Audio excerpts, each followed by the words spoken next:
Welcome to Priya's kitchen. இன்னைக்கு நம்ம பார்க்க போற recipe protein rich soya pepper fry. என்னோட ஸ்டைலில் எப்படி பண்ணலான்னு பார்க்கலாமா?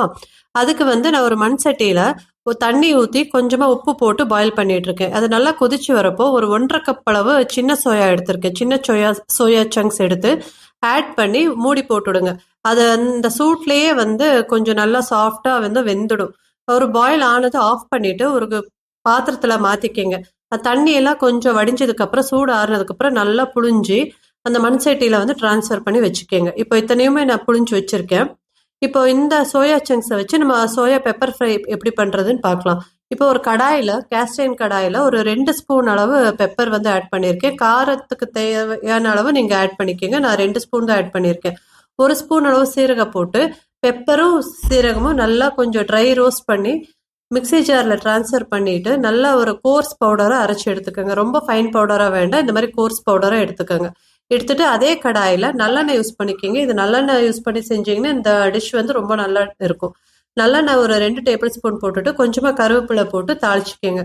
தாளிச்சிட்டு இப்போ நம்ம அந்த பிழிஞ்சு வச்ச சோயா சங்க்ஸை ஆட் பண்ணிக்கலாம். எல்லாத்தையுமே ஆட் பண்ணி இதுக்கு தேவையான அளவு கொஞ்சமாக மஞ்சப்பொடி, நிறைய போட வேண்டாம், கொஞ்சமாக மஞ்சப்பொடியை போட்டு நல்லா கலந்து விட்டுக்கோங்க. கலந்து விட்டுட்டு இந்த டிஷ்ஷுக்கு தேவையான அளவு உப்பு, இந்த மஞ்சப்பொடி சேர்த்ததுக்கப்புறம் நான் சால்ட்டு இப்போவே சேர்த்துக்கிறேன்.